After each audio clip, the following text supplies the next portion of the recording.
हर हर महादेव, देवों के देव महादेव के चरण में प्रणाम करता हूँ। दुर्गा माँ के चरण में प्रणाम करता हूँ। सरस्वती माँ के चरण में प्रणाम करता हूँ। गणेश भगवान के चरण में प्रणाम करता हूँ। गुरु भाई गुरु बहनों के चरणों में प्रणाम करता हूँ। एक गांव में दिनेश नाम के एक मछुआरा रहता था।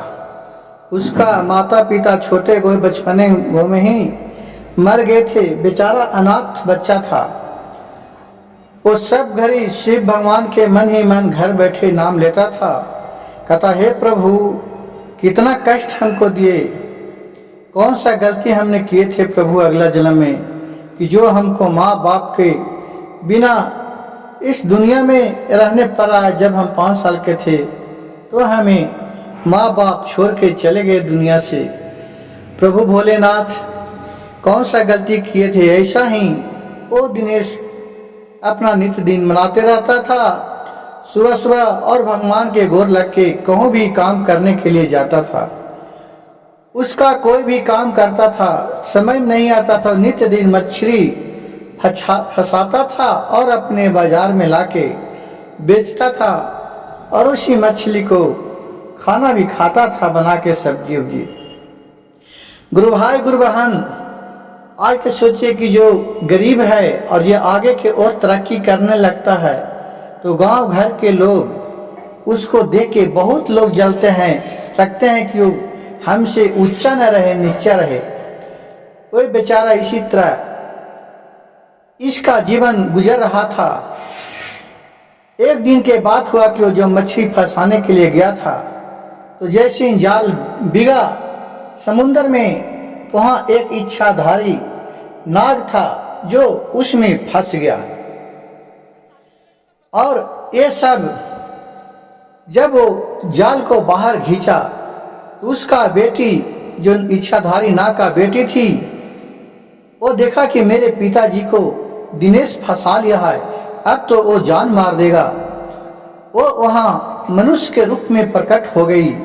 अपने रूप बदल के एक बहुत सुंदर कन्या के रूप में आ गई और बोली कि हे दिनेश, तुम मेरे पिता को छोड़ दो, इसके बदले तुम जो कहेगा वो करूंगा। इतना रूपवती था कि इसका देखिए शिव गुरु का महिमा। दिनेश का उस पर नजर गया कि उस पर ये मोहित हो गया और कहा, ठीक है, हमें कुछ नहीं चाहिए, हम तुमसे शादी करना चाहती है, क्या तुम करेगी। नाग कन्या बोली कि हाँ, मैं तुमसे शादी करूंगी, लेकिन मेरे पिता को छोड़ दीजिए। कहे कि ठीक है, और अपने पिता को छुड़वा ली और कहे अनुसार वो दिनेश से शादी कर लिया। अब जिस गुरु भाई गुरु बहन, सोचिए कि जिस घर में सदैव देवता रहते हैं, उस घर में क्या चीज का कमी है। वो तो नाग कन्या थी और अपना कहे के अनुसार उनको पिताजी भी उसमें कहे कि ठीक है बेटी, जाओ, तुम मनुष्य से शादी कर लिया, लेकिन जब भी तुमको जरूरत आवेगा तो हमको याद करना। कहे कि ठीक है पिताजी। और फिर दोनों आके शादी करके और अपने गांव घर में चले आए दिनेश, और दोनों खुशी खुशी रहने लगे। इसका खुशी देखकर गांव वाले लोग सोचे कि हैं, ये तो कितना, जिसका माँ बाप मर गया था, कोई नहीं था, वो कितना सुंदर लड़की से शादी कर लिया है। उसी गुरु भाई गुरु बहन, काना फुसकी होते होते वो गांव में पूरा फैल गई कि ये तो लड़की है जो नागिन है, एकदम नागिन की तरह लगता है, इसको क्यों नहीं इस गांव से हटा दो। गुरु भाई गुरु बहन, दिनेश के खुशी देखकर उस गांव में जितना भी अधिकतर था, कम से कम उन लोग के बर्दाश्त नहीं हो रहा था कि इसको किसी तरह इस गांव से भगा दो। ये सब देख के और फिर जो गांव के जमींदार था उसके पास 2-4 गो उसी का टोला महल्ला के लोग गया और बोला कि हे सेठ जी, ये तो नागिन से शादी किया है। कहूँ ये हो सकता है किसी को भी वो भेष में आके किसी को डस लेगा तो ये ठीक नहीं होगा। ये क्यों ना इसको दिनेश को अपने गांव से निकाल दीजिए, इस गांव में उसको रहना ठीक नहीं है। पूरा जो जमींदार था उसको पूरा काना फूसकी किया। गुरु भाई गुरु बहन सोचिए कि आज भी बड़े लोग को जो लोग कहता है काना फूसकी करते रहता है, तो बहुत लोग उसी को बात पर नहीं करता, सोचता कि नहीं ठीक ही कहा। लेकिन बेचारी दिनेश के पत्नी वो किसी को भी नुकसान नहीं पहुंचाती थी, क्योंकि वो तो अपने इच्छा अनुसार ही नागिन शादी की दिनेश से। और फिर कहा कि ठीक है, उसके काम में आ गया, लेकिन बोला कि अगर बिना गुनाह के उसको कैसे निकाल सकते हैं, ठीक है बुला के लाओ। उसको दिनेश को बुलाता दिया सरदार जो गांव के था मानिंदे आदमी, वो बोला कि ठीक है दिनेश को बुला लाओ। सबको बोला कि तुमको जो गांव के जमींदार साहब बुलाए हैं, जो कहे कि हमको बुलाए हैं काहे के लिए, तो जाओ ना आपको बुलाए हैं। वहां गया जमींदार के पास दिनेश, हाथ जोड़ के खड़ा हो गया, बोला कि मालिक क्या हमसे काम है।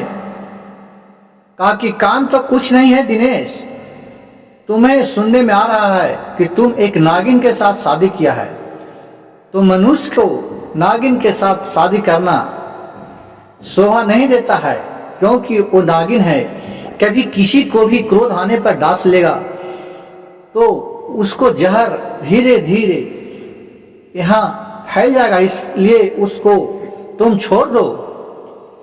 दिनेश बोला कि नहीं महाराज, ये तो मेरी पत्नी है, ये नागिन नहीं है। नागिन था जब, लेकिन मैं तो इसको पत्नी के रूप में स्वीकार किया है। पति और पत्नी भगवान के बनाए अनुसार ही होते हैं। हमको भाग्य में शिव गुरु के महिमा से यही हमारे नसीब में पत्नी थी जो हमको मिला है। कहा कि नहीं मानेगा, तो कहा कि नहीं मैं तो नहीं छोड़ूंगा इनको, इसको पत्नी को मैं नहीं त्याग सकते हैं। कह कि ठीक है, तो हमको एक शर्त मानना पड़ेगा। कह कि हाँ बोलिए। कह कि मेरे पास एक मुर्गा है लड़ने वाला, वो बहुत लड़ाकू है, आज तक उससे कोई जीता नहीं है। जाओ तुम भी एक मुर्गा लेके आओ कहूं से किन के, और मेरे मुर्गा के साथ लड़ाओ। अगर मेरा मुर्गा के वो हरा देगा तब जानेंगे तुमको रहने का अधिकार यहाँ देते हैं। कैश की ठीक है। अपना दिनेश जाके और उदास मन से घर में बैठी थी। उधर से नाग कन्या को अपने पति पर नजर पड़ा, दिनेश पर। बोला कि काहे जी क्यों आप सोए हुए हैं, क्यों आप उदास बैठे हैं, क्या हो गया।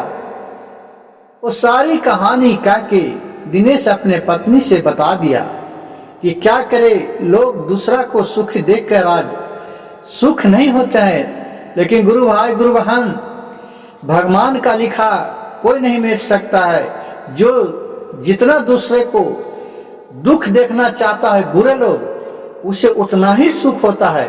भले वर्तमान में उसको तकलीफ झेलना पड़े, लेकिन उसको भविष्य में उतना ही आराम मिलता है।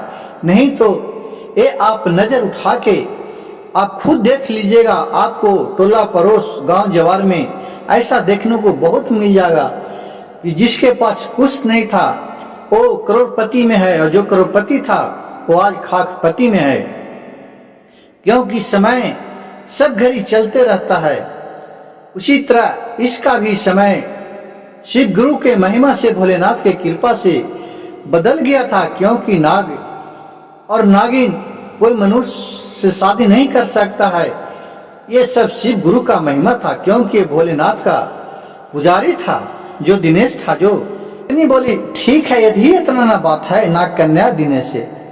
और फिर कहा ठीक है। वो अपने पिता के पास गया और बोला पिताजी, हमारे पति के ऊपर वहां का जो सेठ है, जमींदार है, वो ऐसा प्रस्ताव रखा है। कहा ठीक है बेटी जाओ, मैं तुम्हें एक मायावी मुर्गा देता हूं, इससे कोई नहीं जीत सकता है। और वो अपनी शक्ति से एक मुर्गा दिया और फिर राजकन्या आकर वो अपने पति को दिया और बोले कि जाइए ये भोलेनाथ के नाम लेके लड़वा दीजिएगा, ये जीत जाएगा। कहा कि ठीक है। वहां गए, कहा मुर्गा लेके हाथ में गया। दिनेश बोला कि हाँ मैं लड़ने के मुर्गा लाया हूं। कहा कि ठीक है। वो अपने मुर्गा को मंगवाया और दिनेश के मुर्गा के साथ लड़वाया। दिनेश का मुर्गा जीत गया, वो मारा गया। कहा कि अब तो मैं इस गांव में रह सकते हैं ना। कहा कि नहीं नहीं, अभी एक हमको और शर्त है, वो मानना पड़ेगा, तब तुम रह सकते हैं। कहा कि अब क्या मानो बताइए। अब तो आपके कहे अनुसार आपको मुर्गा के हमारे मुर्गा हरा दिया।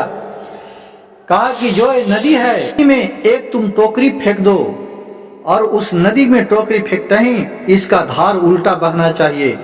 अगर एक कर देगा तब तुम गांव में रह सकता है, नहीं तो तुम गांव में नहीं रह सकता है। गुरु भाई गुरु बहन, देखिए कि राजा का इसको भगाने के लिए इतना उपाय करने पर आए। वो भी चाहता था इन लोग के लिए कि इसको मैं दुखी दूं, लेकिन जिस पर भोलेनाथ कृपा बरसाते हैं उसका कुछ भी नहीं बिगड़ पाता है। सब उन्हीं का महिमा है। हम लोग क्या है, हम लोग तो एक माटी का बुलबुला है।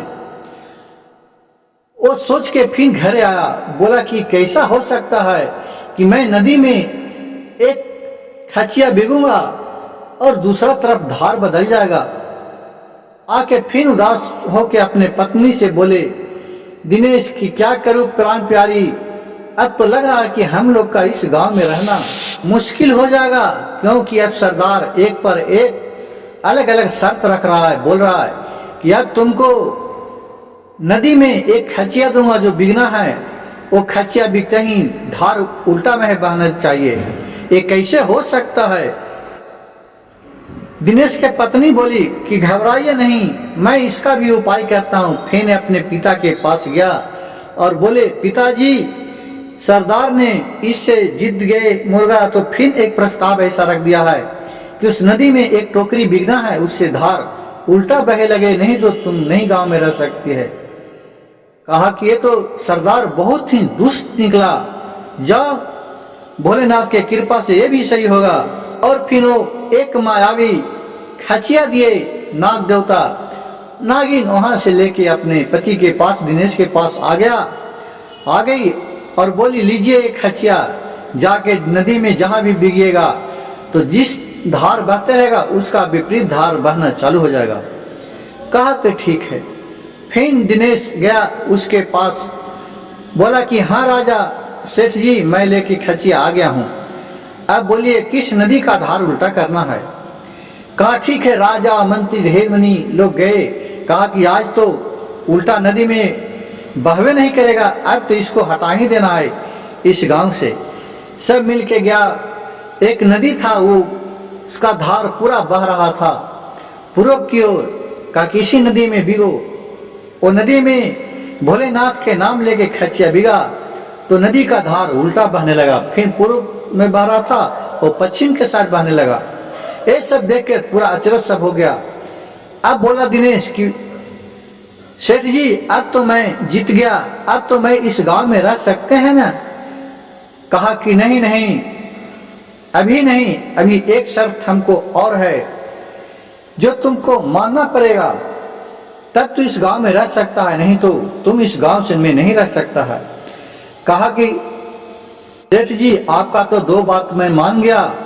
कहा कि हमसे अगर मुंह लगाएगा तो तुम्हें अभी ही मार डालूंगा। कहा कि बोलिए क्या अगला शर्त है। बोला कि मैं हमसे तुम युद्ध करो, अगर तू युद्ध में हार जाएगा तो तुम इस गांव में रह सकता है, और नहीं तो इस गांव में नहीं रह सकता है। कहा कि महाराज आपके साथ सेठ जी मैं कैसे युद्ध लड़ पाऊंगा, मैं एक साधारण मनुष्य है, आपके पास तो सेना है, नौकर है, चाकर है, पुलिस है, दरोगा है, आपके पास हथियार है, हमारे पास तो कुछ नहीं है, एक लाठी है, मैं कैसे आपके साथ लड़ूंगा। कहा कि नहीं लड़ेगा तो तुमको मैं इस गांव से निकाल दूंगा। कहीं ठीक है, जाकर सोचते हैं। कहा कि जाओ और कल बताना। फिर आके अपने मन उदास करके अपने पत्नी से, नाग कन्या से दिनेश बोल रहा है, क्या करूं, एक पर एक को शर्त रखते जा रहा है, हमको तो समझ में ना आ रहा है, मैं क्या करूं। बोले कि अब क्या हुआ पतिदेव, आप तो बोलिए। बोले क्या करूं, ऐसा सेठ ये प्रस्ताव रखा कि हमारे साथ युद्ध करना पड़ेगा, अगर तुम युद्ध में जीत जाएगा तो तुम इस गांव में रह सकता है, नहीं तो नहीं रह सकता है। कहा ठीक है, मैं पिता के पास जाता हूं, इसका भी उपाय ढूंढता हूं। ये राजा के अब समय खत्म हो चुका है, ये बहुत अत्याचारा निकला, मैं तो नहीं सोचता था कि ऐसा दुष्ट निकलेगा। वो अपने पिता के पास गए और नाग कन्या बोली, पिताजी अब फिर राजा ऐसा प्रस्ताव रखा है कि हमारे साथ युद्ध करना पड़ेगा, अगर तू युद्ध में जीत जाएगा तो तुम रह सकता है, नहीं तो तुम्हारे गांव से निकाल देंगे। कहा कि ठीक है बेटी, भोलेनाथ के कृपा से भी तुम्हें पार लगेगा, तुम ही जीतेगा युद्ध में। वो एक ढोलक दिए, मायावी ढोलक, वो ढोलक लेके आ गया अपने पिता को पास से, और दिनेश को ढोलक दिया। कहा कि ये ढोलक जाइए उसको युद्ध से लड़काइएगा, और जब वो लड़ने के लिए आएगा तो आप ढोलक बजाने लगिएगा, देखिएगा वो युद्ध में हार जाएगा। कहा कि ये कैसे हो सकता है देवी, उसके पास तो बहुत सा बल है, हमारे पास से ढोलक कैसे लड़ सकता है। कहा कि आप जाके तो देखिए, ये सब भोलेनाथ की कृपा है, हम इसमें क्या कर सकते हैं, सब उन्हीं का लीला है, हम तुम अवश्य जीतिएगा। कहे कि ठीक है, क्योंकि अपने पत्नी के बात पर इसको बहुत विश्वास था, क्योंकि वो एक नाग कन्या थी, उसकी पत्नी कोई साधारण मनुष्य नहीं थी, वो आगे और पीछे सब जानती थी। कहे कि ठीक है, और वो अपने ढोल गला में लपेटा और राजा के पास पहुंच गया। दिनेश बोला कि राजा मैं लड़ने के लिए युद्ध तैयार हूं, चलिए आप अपने सेना के साथ और मैदान में उतर जाइए, जितना भी आपके पास ताकत है उसको लेके। कहा कि अरे मूर्ख, तुम हमसे युद्ध लड़ेगा ये ढोलक के साथ, तुम्हारे पास क्या हथियार है। कहा कि मेरे पास एक ढोलक है। और फिर कहा कि ठीक है, कहा मैदान में गया, अपने पूरा सेना के साथ राजा आ रहा है, तलवार लेके, भाला लेके, लाठी लेके, अरे बेचारा अकेले ढोल लेके अपना गला में लपेटा है। अब युद्ध का शंख बज गया, दोनों तरफ से युद्ध होने के लिए ललकारा, और ये अपने ढोल बजाने लगा। जैसी ढोल बजने लगा उधर से सैनिक दौड़ा, और ढोल की आवाज सुनकर, और एक दिनेश था जो ढोल बजाने लगा। जैसे ये ढोल बजाने लगा उससे सैनिक दौड़ा, और सब क्या किया कि अपने जितना भी अस्त्र शस्त्र था जो सब रख दिया इसके आगू में, जैसी चारों पट्टी से पूरा हथियार इसके आगू में डाल दिया, और सब खूब नाचने लगा, खूब झूमने लगा, क्योंकि इसका ढोल का आवाज इतना मधुर था, इतना मधुर था कि सब अपने आप को याद ही भुला गया कि हम युद्ध करने जा रहे हैं, और सब खूब डांस करने लगा, खूब नाचने लगा, राजा भी नाचने लगा, सब हथियार लग दिया, और फिर नाचते नाचते सब पूरा थक गया, एकदम थक गया, बेवस्त हो गया।